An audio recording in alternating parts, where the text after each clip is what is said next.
右手指法之托劈和大搓。让我们先来认识一下简字谱上托劈的写法。这个即是托劈字的简字体。好的，下面让我们来看一下托的弹奏要点。大臂微张，手指自然放松，手腕稍抬高，托住弦，张开虎口，大指中末两节伸直，指头向挥弹出，不轻不重。托经常用于6、7弦，中指则轻轻搭在1、2弦。要注意手肘不能抬太高，手腕不能翻出来，也不能中指太过用力，把弦往内抠。下面再让我们来看一下劈的弹奏要点。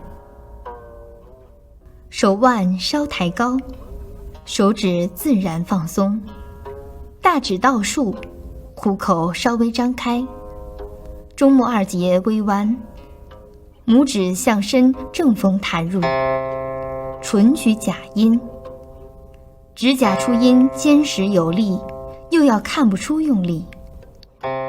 要注意不能入指太深，手指会卡到弦里，也不能入指太浅，弹不到琴弦。请看托和劈的演奏方法。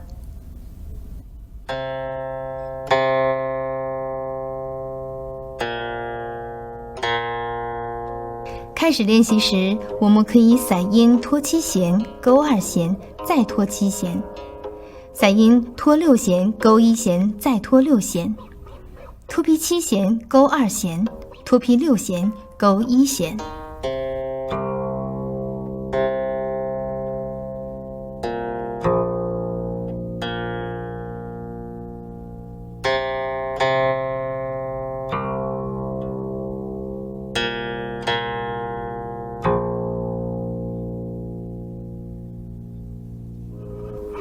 接下来我们再认识一个由托和勾组合而成的指法——大搓。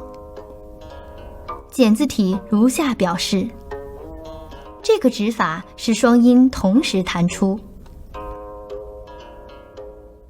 中指和大指张开呈8字状，手腕稍抬高，弹奏时勾托齐下，搓得一声。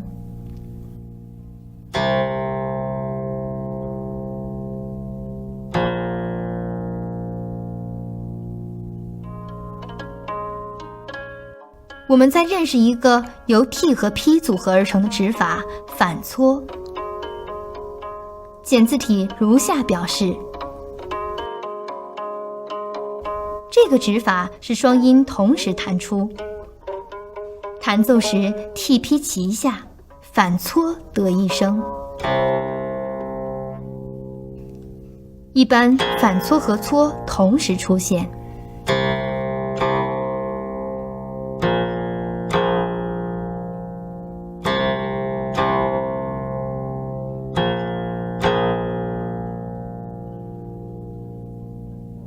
以上就是指法托劈和大搓，你学会了吗？